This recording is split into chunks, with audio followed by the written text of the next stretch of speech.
Mani sauc Henriks Elijas Zēgners. Un mani sauc Rita Ruduša. Un šis ir podcasts Balso par kultūru. Cik veiksmīga bijusi Latvijas kultūra politika? Kā partijas piedāvā risināt ilgušās kultūras problēmas? Satorī podkāstu, rakstu, diskusiju un video ciklā Balso par kultūru raudzīsim saprast, par ko atdot balsi 14. Saeimas vēlēšanās.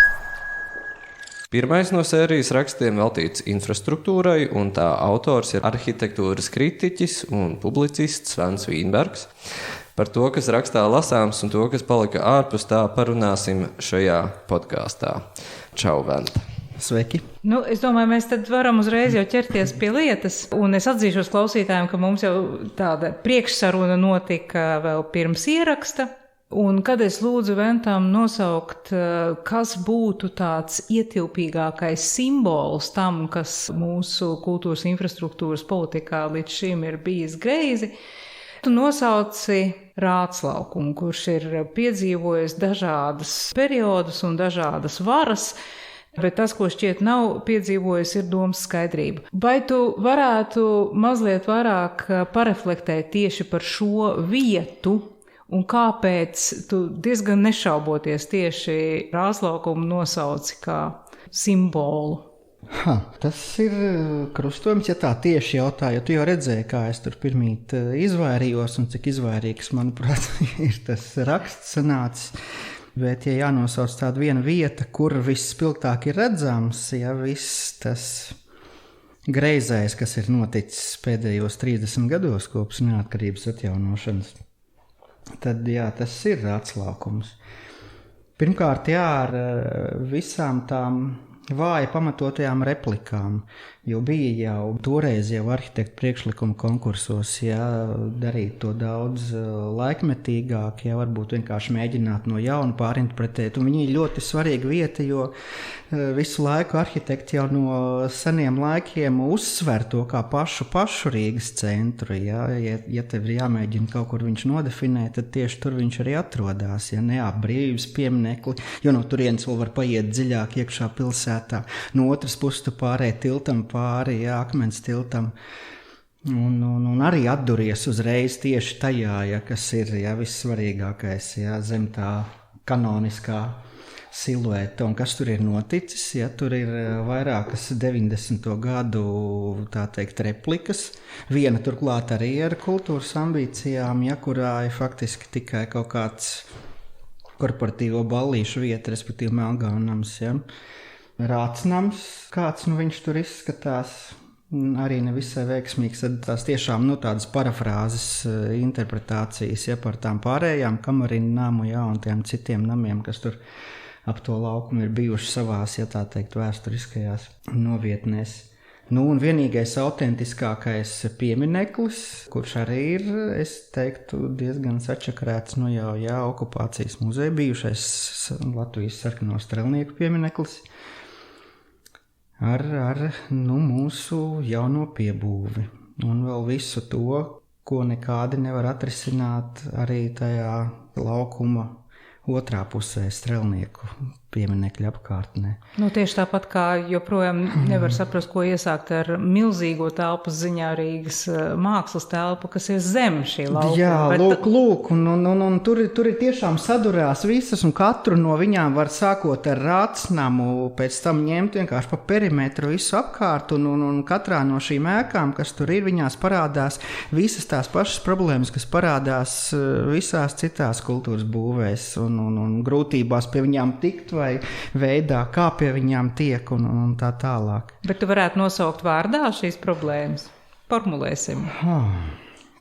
Mēs varam sākt ar dīvaino tēzi vēsturiskās īstenības atjaunošana, piemēram, kas ļoti daudz, kur īpaši Rīgā izpaužās, bet arī citviet Latvijā. Un sapcīt, to mēs arī kādā brīdī varam apskatīt, ar ko Rīga no Latvijas kopumā atšķirās. Tur ļoti principiāls atšķirības. Bet problēma ir tāda, ka tā vēsturiskā īstenība ir fikcija. viņa ir fikcija un jautājums, ko mēs izvēlamies no visas tās ilgās vēstures par visīstāko no visām. Ja? Un tajā pašā laikā mēs jāatzīst, esam joprojām ļoti nabadzīga valsts, ja? Un tas arī ir redzams. Visās tajās izpausmēs, tātad Melngāvnams un Rātsnams tika kaut kā uzkopēti 90. gados jau. Arī balsoties tautas entuziasmu un interesanti, ja, kā tas bija iespējams 90. bet, piemēram, 30. gados, ja, taču viss vācu mantojums bija nīsts un nojaucams, ja, un ne tikai Ulmaņa propagandas iespaidā. Bija, kā mēs šur tur tekstos redzam, arī diezgan liels tautas entuziasms, ja. Lai gan bija arī profesionāli iebildumi, bet pēkšņi mēs pēc padomju okupācijas atgriežamies, tā teikt, pie tā vācu mantojuma, ja nevis mēģinam, kā piemēram, atkal apvienotajā Berlīnē, ja būvēt, piemēram, jaunu kaut kādu pilsētas centru, lai gan tādi projekti Rīgā ir bijuši, bet neviens nav realizējies. Ja toties ir lūk šis dīvainais veidojums. Rātsnams ar visām tām paliekām no bijušā RTU laboratorijas korpusa. Un visi tie nākamie komercvingrinājumi apkārt, un savā ziņā tāds pats komercvingrinājums ir arī Melngāvnams. Es viņu, piemēram, lieku vienā sarakstā ar uzņēmēja Gomberga iniciatīvām Rīgā, ja, un tam līdzīgi atjaunot. Viņam ir dažādas, viena no pirmajām bija Pētera pieminekli kaut kādā veidā, Pētera pirmā, kas stāvēja brīvības pieminekļa vietā kādreiz, ja kaut kur Rīgā atjaunot. Bertolda de Tolli pieminekli viņš atjaunoja. Viņa naudiņu ir mums George Armisteda piemineklis ar sievu un sunīti pie operas, ja. Un Melngāvnams, kurš bija vēl pirms tam, ir, manuprāt, šajā pašā tradīcijā, ja. Es tev pavilšu tomēr atpakaļ uz tām problēmām. To pirmo mēs identificējām, kas ir vēsturiskās īstenības atjaunošana, un tad mēs iebraucam, atvainojiet, auzās ar to, kas ir vēsturiskā īstenība un kuru vēsturisko īstenību mēs atzīstam par labu esam. Kas būtu nākamais sarakstā? Kā ilustrācija tam, kas ir ar kultūras būvēm? Teiksim, nekad neatceros, jūs esat īstenībā bijuši kādreiz Melngāvnamā? Esmu, jā. Es tieši iedomājos, bija Tomas Strandstrēmers, kad viņš vēl bija dzīves. Viņš bija Latvijā, Rīgā un tieši Melngāvnamā. Tā ir vienīgā reize, kad es tur esmu bijusi. Es tur esmu bijusi pasākumos tādos, ko pieminēju. Man tas asociējās, ar dažādiem korporatīviem pasākumiem. Taču kādu brīdi, kamēr Rīgas pils prezidenta kancelēs gala restaurēja, tā taču bija arī oficiālā rezidence, kas arī bija komiski, manuprāt, bet vienkārši es tajā laikā arī pats sāku studēt. Es vēl piedzīvoju pirmos 2 gadus vecajā RTU ēkā, arī laboratorijas korpusā, un skatīdamies pāri visam tam uzraktiem laukumam, uz to, kā var aiziet tauta pa 5 latiem, iemūrēt savu ķieģelīti. Par likteņdārzu mēs arī kādā brīdī varam parunāt. Un toreiz uzstāja, ka tā būs tāda kultūras būve, tur klasiskās mūzikas koncerti, viss kaut kas cits. Nereiz man nav gadījies uz turieni, un arī nav gribējies iet šajā sakarā. Bet vai mums nav problēma vienkārši tādā makro līmenī, ka vispirms varbūt padiskutēsim un sapratīsim, kas mēs gribam būt, un pēc tam domāsim, kā tur nokļūt un ar kādām metodām, cik no tā, tas gan attiec ne tikai uz kultūras infrastruktūru, tas praktiski jebkurā nozarē un valsts attīstības vīzijai kopumā būtu piemērojams. Bet, ja mēs runājam konkrēti par kultūras infrastruktūru, tātad mēs Rīgu redzam kā XXX šādu pilsētu, šādai pilsētai piestāv tur XXX tāds centrs, tad mēs izsludinām, teiksim, konkursu par vīzijām, kā šo te ideju īstenot, un tad atkal tālāk, līdz mēs nonākam pie rezultātam. Bet mēs šķiet nespējam vienoties jau par to makro līmeni. Tā ir tiesa, un tas ir tas, pie kā var atgriezties raksta sakarā par šito pretrunu starp jaunu valsti un senu senu pilsētu, ja, kurai ir daudz lielākas tiešām tās kultūra vēsturiskās un kosmopolitiskās tradīcijas, ja, un mantojums viss, ja, lielākā daļa kultūras pieminekļu arī, kas Rīgā atrodas.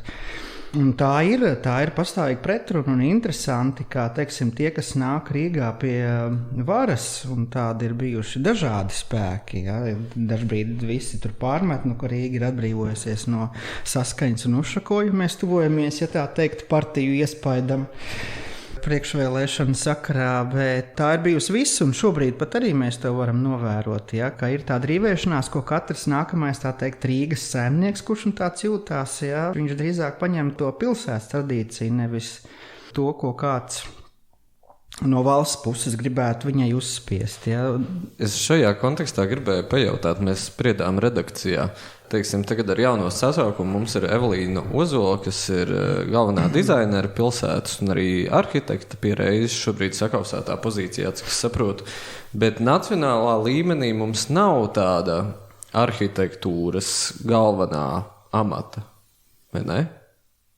Nē, ir pie kultūras ministrijas Nacionālā arhitektūras padome, kurai tāds konsultatīvs līmenis un vēl lielu iespaidu turpina atstāt, kas ir interesants ar citu. Es šurp nākot domāju, ka īstenībā neviens politiskais spēks nevar lepoties ne ar kādiem telpiskiem nopelniem. Neviens nav pat par spīti tam, cik ilgi ir kultūras ministrija Nacionālās apvienības rīcībā vai Rīga saskaņas rīcībā pirms tam 10 gadus. Neviens, teiksim, nevar teikt, ka lūk, šo izdarījām mēs no politiskiem spēkiem, ja? vai manā laikā lūk, notika tas. Vienmēr viņi ir mantojuši kaut kādas iestrādes, vai viņas pa ceļam atcēluši, vai kaut kā dabūjuši līdz galam, un arī nevienā laikā, respektīvi tā politika vienmēr ir īsāka par arhitektūru. Un tagad, jā, mēs to pieminam Evelīnu, var pieminēt visādas iepriekš, jā. Bijušas redzamas figūras šajos atbildīgajos amatos, ja?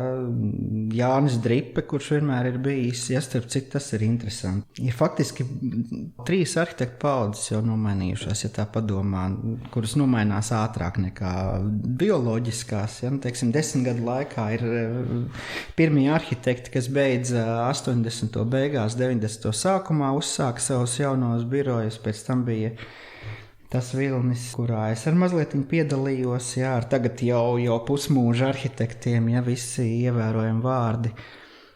Un jau ir jaunie jau pienākuši jau ar ārzemju izglītībām un tam līdzīgi, ja, bet tajā pašā laikā, teiksim, to izskatu un pat arī tīri birokrātiski, piemēram, kā pieminekļu pārvalde, kam ir ļoti liela ietekme, ja.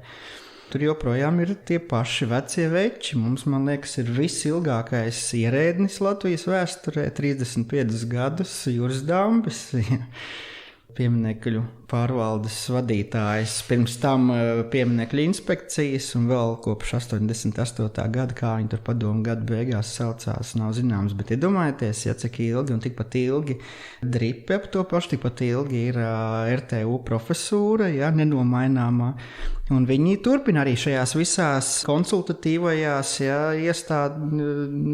institūcijās, ja, piedalīties gan pie kultūras ministrijas izveidotajā pieminekļa, pat nevis pieminekļa, bet Nacionālā arhitektūras padome, lūk, un vēl dažādas, ja tajā pašā laikā arī diezgan liels iespējas viņiem ir arhitektu savienībā un tā tālāk. Ja. Bet kā tad mums ir ar politiķu paudzēm, kaut kāda minimāla kustība, gan ļoti lēna un noteikti lēnāka nekā arhitektu vidū ir novērojama, bet vai tas jebkādā veidā ietekmē mūsu domāšanu par to kultūru vidi, kurā mēs dzīvojam? Un ko mēs gribam atstāt tiešām kā mantojumu valsts bez koncerta zāles? Mazliet jau ietekmē tādā veidā, ka kurš tad izdomā, teiksim, tās koncepcijas, ko politiķi pēc tam pasludina par savējām, ieraksta savās pamatnostādēs vai deklarācijās. Ja? Tur jau maz tādu intelektuālu, lielākoties jau, kā mēs zinām, visās profesionālās nozarēs, ir tā teikt ekspertu komisijas, kuras, tā teikt, viņu vietā uzraksta, daudz maz, arī pielāgodamās lielākoties, jo arhitekti jau arī ir faktiski, izpildītāji.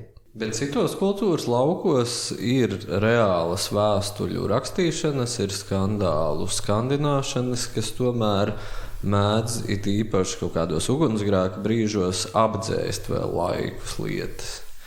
Man liekas, ka arhitektūrā brīžiem tie sliktie projekti ir izdeguši līdz realizācijai, bet labie projekti savukārt otrādi kaut kā nav piešķīlušies. Ne. Jā, es gribētu pieminēt vienu epizodi no dzīves, kuras bija kultūras ministrijā, vai es patiešām neatceros, kuras darba grupas, bet droši vien mēdījiem saistītas darbā, un beidzās gara sanāksme, un vajadzēja atrast labierīcības kultūras ministrijas ēkā ir pagrabā. Ļoti tumšā tādā pagraba stāvā, un tieši pretī toaletei karājas liels mets ar sīļa zīmēto koncertzāli. Tumšā kaktā pretī toaletei. Ja mēs runājam par simboliem, tad man šis, piemēram, ir ļoti izteiksmīgs simbols mūsu līdzinējai attieksmei pret monumentālai, bet valstī, kas sevi dēvē par kultūru valsti, tomēr likt projektus tumšos kaktos. Tādā blefā mēs dzīvojam, jā. Jā, es rakstā minēju to nepieciešamību. Mēs esam deklarējuši, mēs kā valsts, ka mums arī vajag to vienu galveno koncertzāli, to vienu galveno laikmetīgās mākslas muzeju, kas ir, tā teikt, mūsdienu tempļi. Ja? Un tam līdzīgi tajā pašā laikā visu laiku var redzēt, ka faktiski ārpus tām deklarācijām atbalsta īsti nav, un var arī redzēt, ka kaut kāds vairākuma prasības pēc tā nav. Un varbūt, ka mēs tiešām, skatoties uz to, ko mēs visus pēdējos gandrīz 30 gadus esam vēlējuši, un ko mēs esam pieprasījuši un ko mēs paši esam izvēlējušies par saviem vieniem vai otriem svētkiem vai apmeklētākajām vietām un tam līdzīgi, ka varbūt mums tiešām nevajag, varbūt vajag atmest to domu, ka mēs esam kāda no tām lielajām kultūras telpām. Tāpat laikā mums ir, cik jau 4 UNESCO pasaules mantojuma pieminekļi, 2 telpiskie un 2 nemateriālie. Par vienu telpisko, es domāju, lielākā daļa Latvijas vispār nezina. Par Strūves ģeodēziskajiem triangulācijas tīklu. Tad es arī nezinu, taisnību sakot. Tad ejiet apskatīties. Tas ir viena no lietām, kas ir... Nē, tu pastāsti. Kas ir ārkārtīgi interesanta lieta īstenībā. Vajadzētu taču vispār pārgājiens pa turien taisīt. Tā tad saucas kā? Precīzi latviešu valodā es neatceros, bet ir tāda 19. gadsimtā populāra lieta, par ko ir pat arī veseli romāni sarakstīti. Ne Latvijas kontekstā, bet ir slavenais šitas viens no vācu slavenākajiem romāniem Daniela Kelmana laikam Zemes mērīšana, ja. Es nezinu, ir tulkots latviešu valodā, varbūt ir, varbūt nav, es nezinu, bet ir tur par Humboldtu, ja, un tāds pats norvēģu ģeodēzists pārgāja pāri mums te arī mērīdams, ja, ir 36 punkti dabā saglabājušies, vai 34, neatceros, kur viņš ir 19. gadsimta vidū, kaut kā 30 gadu laikā pārstaigāja mērīdams Zemi. Un tur ir tiešām dabā saglabājušies objekti. Bet tas tā, kāpēc es šo sāku par to pasaules mantojumu, ja, kurā Latvija arī tagad ir ierakstīta, ja, ka tas jau vairs nav nacionāls. Ko nosauc par pasaules, tas ir pasaules, ja. Un līdz ar to mēs kaut kādā ziņā esam atbildīgi pret visu pasauli ar to, ko mēs glabājam. Ar citu bija taču jau gadījumi, ja, kad Rīga riskēja ar izkrišanu mantojuma saraksta. Kad tik ne vienu reizi viena, kad tik nebija arī okupācijas muzeja sakarā, bet tas bija sakarā ar to jā. cukurtrauku, man šķiet, kas bija. Jā, es nesagatavojos tik labi šutnā apdams, bet to var arī, pagooglēt un atrast. Un saistīts ar jaunajām būvēm, kas Vecrīgas tiešā tūmā neatbilstošā apjomā tika būvēts. Lūk, jā. Bet tu saki, varbūt mums nemaz nevajag. Redz, no vienas puses mums ir tomēr kaut kādas saistības, jo ir kultūrvēstures elementi pasaules grāmatās ierakstīti, bet arī vai tad kultūra politikai ir jābūt reaktīvai un populistiskai? Vai tā pēc definīcijas tomēr nav tāda investīcija nākotnē, kur reakcijai uz to, ko šī brīdī rāda sabiedriskā doma, nebūtu jābūt noteicošajam motīvam? Tur es arī redzu sudraba maliņu. Kā jau iepriekš minēju, arhitektūra notiek ilgāk nekā aktuālā politika mainās, un viņi paspēja nomainīties, un valdības vēl ātrāk nekā Saeimas sasaukumi nomainās, bet projekti tikmēr lēnā garā turpinās, un daži labi iesākti. Kā mēs redzam, pat nāks jaunais Rīgas teātris gatavs. Un ir vēl bijuši daži ātrāki, daži lēnāki gadījumi, un teiksim, var priekšvēlēšanu kampaņā izbraukt kāds, ar to, ka lūk, mēs pat šito dabūsim gatavu. Lai gan tas bija iesākts jau sen, un ne no šiem konkrētajiem cilvēkiem tas bija atkarīgs. Tāds populisms notiek, bet dzīve un arhitektūra notiek mazliet pēc citiem likumiem.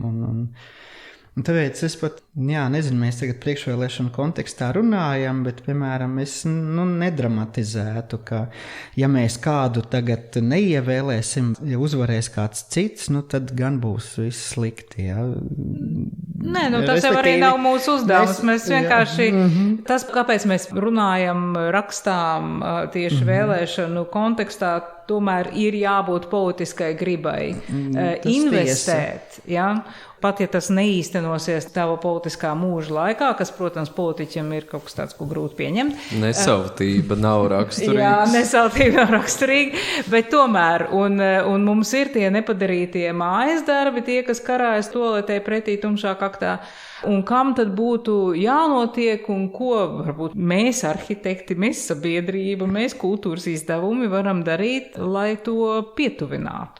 Piemēram, par to pašu konceptu zāli runājot. Ko mēs varam darīt? Pajautāsim visi sev, vai mums to tiešām vajag, jo teiksim, tāda koncerta zāle, viņa turpina šito tādas ikoniskās monumentālās arhitektūras tradīciju, kāda mēdz būt, tur ar slavenu vārdu noteikti, kas mums starp Latvijā gandrīz nekad nav izdevies vēl. Bet konkurss taču vēl nav izsludināts. Nē, tagad ir šis kompromiss dīvainais, ar ko es domāju, ka neviens neapmierināsies ar Kongresa namu pārbūvēšanu, Jau tagad redzams, ka nav mierā tomēr, ne profesionālās aprindas īsti, ne. Tu arī neesi mierā? Ne arī publika. Es esmu, šī žanra patērētājs, bet es domāju, ka mums īstenībā nav tik daudz, un varbūt, ka tie tēriņi tiešām nav tā vērti.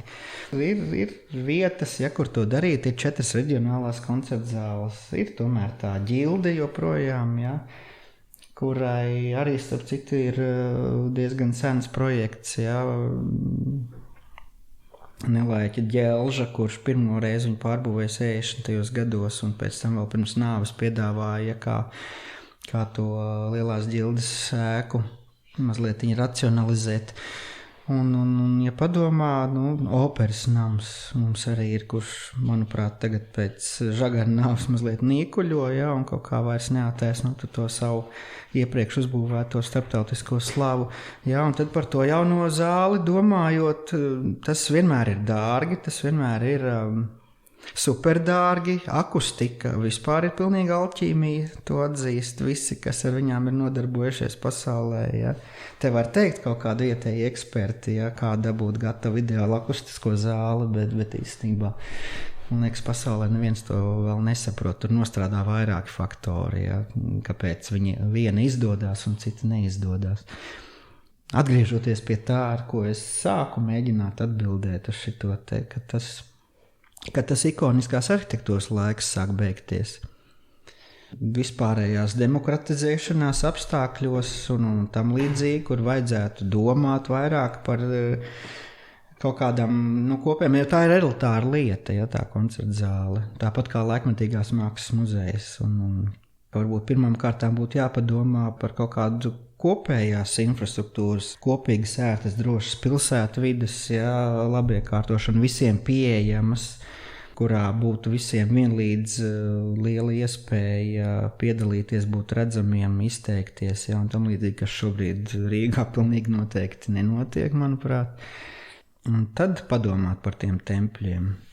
Bet bibliotēka apkārtējo infrastruktūru kaut nelielā mērogā, burtiski apkārt pieguļošo to viņas laukumiņu, taču, piemēram, padarīja patīkamāku, foršāku, pieejamāku. Vai tiešām? Tur ir nenoliedzami daudz kļūdu, bet man bija interesants piemērs, ka es pusgadu biju uz Kruķiem, un es, piemēram, no pieejamības puses man dzīve iegrozījās tā, ka es ar Kruķiem biju bibliotēkā, korē, es biju operā, es biju neatkarīgi Ģertrūdes ielas teātrī, es biju Venēcijas bienālē, un es biju Parīzē arī uz koncertu, koncertu vietā un tā. Un bibliotēkā bija ok, piemēram, un arī tajā apkārt. Kad tu tiec iekšā ēkā, tur starp citu patīkam daudz ir iebilduši pret to lielo ātriju, man viņš patīk, man patīk lielas reprezentablas iekštēlpas, starp citu, kas ir retums Rīgā arī, bet ārā tur nav realizēta pilnībā tā sākotnējā Birkerta ideja par parku līdz pašai Daugavai, viņš ir klaišs uzvaras bulvāris, mans ikdienas ceļš, viņš ir briesmīgs, starp citu, tiešām es ļoti daudz staigāju un es eju no vietas uz vietu un uz pasākumiem un diezgan bieži to manas gaidas un entuziasmu var nokaut vienkārši pretīgs ceļš līdz kādai vietai, atjaunotā Agenskalna tirgus līdz centram ar riteni, piemēram, pamēģiniet braukt. Nav forši. Ir mēģināts, ir diezgan nepatīkami. Bet es gribētu atgriezties tomēr tad pie tām ikoniskajām lielajām būvēm. Tu saki, ka šīs arhitektūras laikmets aiziet, un ja to saliek kopā ar to, ka varbūt tas nav nemaz tik populāri, tad varbūt atmetam un izdalām naudu labiem ceļiem. Es tā pārspīlējot, bet šis būtu saprātīgs mūsu maciņām un vēlmēm atbilstoši. Es jau minēju, kā ir, labi, nav atcelta tā, piemēram, pilsētu konkurence. To es rakstā nepārāk veikli, bet mēģināju parādīt, ka blakus, kaut kādai valstu konkurencei un pretenzijām, uz tur kaut kādu savu identitāti nacionālo, vai vēl kaut kādu, ir tomēr daudz senāka pilsētu konkurence, Rīga, Hanzas pilsēta, un ne tikai tas vien, bet, ka Ņujorka nav Amerika, Berlīna nav Vācija, Londona nav Lielbritānija, un Rīga nav Latvija, Un tad jautājums, cik mēs piedzinām un ko mēs vērtējam augstāk kādā gadījumā, ja tur kaut kādas, tā teikt, Latvijas valsts, ja tur tādas nacionālās intereses un identitātes, ja tur kaut kādas vingrinājumus arī telpiskos ar visu budžetu, kas no tā izriet, vai, piemēram, es nezinu, ļaut vai gribēt vai pieprasīt, ka pilsētas dzīvo savu dzīvi. Man, piemēram, tiešām es daudzreiz to esmu teicis, man daudzreiz ir uzbrukuši, ka Latvijā nav citu pilsētu. Es to mēdzu teikt, bez Rīgas. Ka visas pārējās ir tikai mazpilsētas. Ja, ir tātad jau minētās 4 koncertzāles Ventspilī, Liepājā, Ceisīs un Rezeknē, bet tas viņas, tā teikt, nav padarījis par nozīmīgākiem, manuprāt, teiksim, spēlētājiem kaut kādā arī starptautiskā nozīmē. Atšķirībā, piemēram, no Tartu vai Klaipēdas vai Kauņas. Tur var oponēt ar to, ka Ventspils koncertzāle Mika Magonas vadībā uzņem tik augsta mēroga māksliniekus, kādus Rīga neuzņem. Bet ko tas pilsētā ir? Jā, jautājums Ko par tas nozīmē pilsētu, jā. pilsētai? Tas nozīmē to, ka ir grupa Kā iebrauc cilvēkiem, pa kas brīdim nebrauc. kāds no Rīgas vai no ārzemēm uz to apskatīties un zibenīgi no turienes pazūd, jo tajā pilsētā nav ko iesākt bez tās Jā, bet šis mūs ieved mazliet citā teritorijā, taču Bet tādā tas arī par pieejas Rīgas ziņā, politiskās gribas ziņā un politiskās vīzijas ziņā ir līdzīgi, tāpēc, ka arī šajā ziņā mēs neesam sapratuši, ko tad mēs gribam? Vai mēs gribam kā valsts, ka mēs investējam apzināti Rīgā un pārējā valsts kļūst par Rīgu apkalpojošo zonu, vai mēs decentralizējam? Ja? Vai mēs katrā mazā pagastā par lielām Eiropas naudām būvēsim bioloģiskās attīrīšanas iekārtu? Vai mēs savādāk tos līdzekļus pārdalīsim? Es, protams, ka banalizēju, bet lielā mērā tiešām tas makro līmenis nav atrisināts, un mēs nemākam šķiet par to domāt. Būs uzreiz atbildi, ja tu kādam uzdotu. Ja bija iepriekšējais dokuments kultūra politikas nostādnes radošā Latvija, ja, kas beidzās šķiet 20. gadā un tika ražots jauns. Kas ir tagadējās, ir akceptēts, pat arī laikam kaut kad pagājuši gadu. Es viņus, cik spēju, tik izlasīju. Pie radošās Latvijas bija pievilkti 156 ķeksīši no 159 uzstādītajiem uzdevumiem. Tur bija arhitektūra bija tieši 6 reizes pieminēta. Viens no ķeksīšiem, kurš bija neizpildīts, bet arī tur nebija gluži tā afišēts. 3 ķeksīši nav izpildīti. 156 ir. Viens no ķeksīšiem, kas tur bija ierakstīts, ir arhitektūras likums, piemēram, neizpildītais. Tad tālāk vēl visāds blā, blā, blā birokrātiskais, un vēlāk vēl konstatēts, ka tie 3 viņi jau arī nebija tik svarīgi. Tagad jaunais dokuments izstāsta diezgan līdzīgs iepriekšējam. Jā, ir Bet ir ļoti daudz dziesmu svētku, ir frāzes jā, par to, kā kultūra mums veicina kritisko domāšanu un visu kaut ko tādu. Ja, bet, tur arī būs kur pievilkt ķeksīšus. Bet atbildes uz to jautājumu īsti nav. Kas tad mēs gribam būt? Nav viņi neviens definējis, bet vēl jau ir labi tāda lieta, ka ir grupu intereses, un tad ir jautājums, kā viņas panāk, kā viņas tiek celtas dienas gaismā. Ja?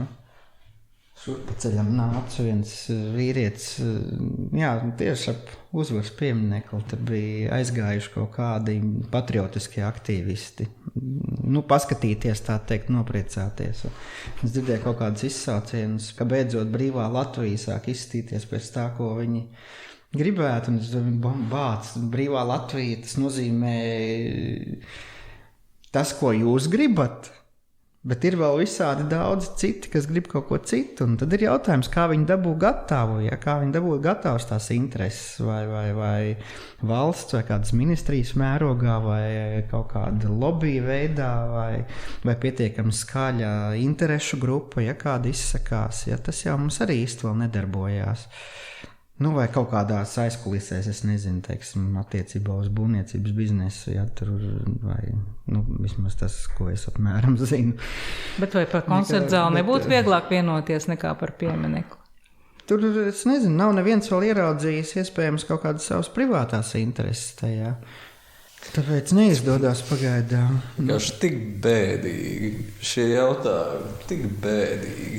Es gribu vilkt uz kaut kādu sabiedrības iesaistu, to, ko mēs varētu darīt, un kā mēs varētu mudināt arī vēlētos pārstāvis kaut ko darīt, lai atbilstu tam.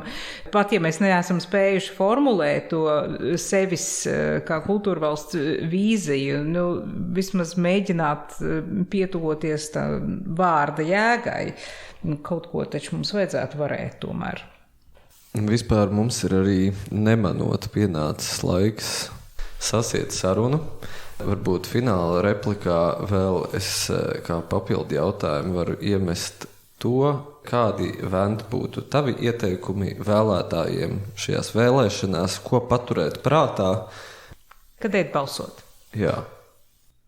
Es jau arī esmu no tiem, kas pēdējā brīdī izvēlās parasti kaut ko izlemj. Kā mēs visi diezgan gan tribālists, gan impulsīvs un tādā garā. Uz vispārējās, tā teikt, situācijas fona. Atceros pirms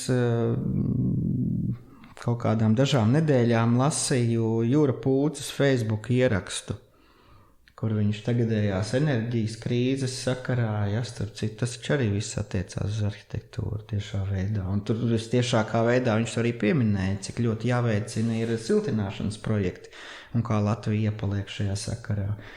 Uz ko man pilnīgi zosādi mazliet pārskrēja, tāpēc, ka visi tie siltināšanas projekti, kas līdz šim ir bijuši, ir izdarījuši lielu postu, tikpat lielu postu, cik nabadzības vadītie plasmasas slogi visā vēsturiskajā centrā, un tā tālāk. Arī, protams, tieši mūsu augstā klimata un siltuma dēļ, bet neko labāku mēs joprojām nevaram atļauties, un tad vienkārši, es nezinu, pastīties, es dzirdēju jau, es pārāk nebiju sekojis, dzirdēju jau, cik maz esot partiju programmās tajās īsajās, minēta kultūra vispār. Bet es domāju, ka kaut kāda tā kopējā labklājības un kopējā drošības sajūta varbūt pat, viņa varētu veicināt arī to telpas kvalitāti. Tādā veidā, ka cilvēks viņš ieguldās, tad, ja viņš zina, ka viņš šeit paliks un ka viņš šeit jutīsies droši pietiekami ilgi, un tad ir vērts paskatīties, kurš runā par to. Pirmkārt, nevis nojaukt, bet kaut ko uzbūvēt, vai kāds to ir teicis. Varbūt ir vērts uzdot jautājumu, gatavojoties, vēl taču ir to mēs arī darīsim. 6 nedēļas līdz vēlēšanām uzdot jautājumus tiem politiķiem, un lūk, un tad, lai viņi izlokās, nevis es šeit. Labi, paldies, Vent, paldies, Rita, paldies klausītāji. Pasaucās. Tad, dzīvojam kopā vienā telpā un gaidām vēlēšanas. Lasiet rakstus, lasiet Vent rakstu. Sekojiet sērijai līdzi. Visu labu! Atā! Podkāsta tapšanu finansē Mēdīju atbalsta fonds. Klausieties arī pārējos šīs sērijas podkāstus un lasiet rakstus portālā Satori LV.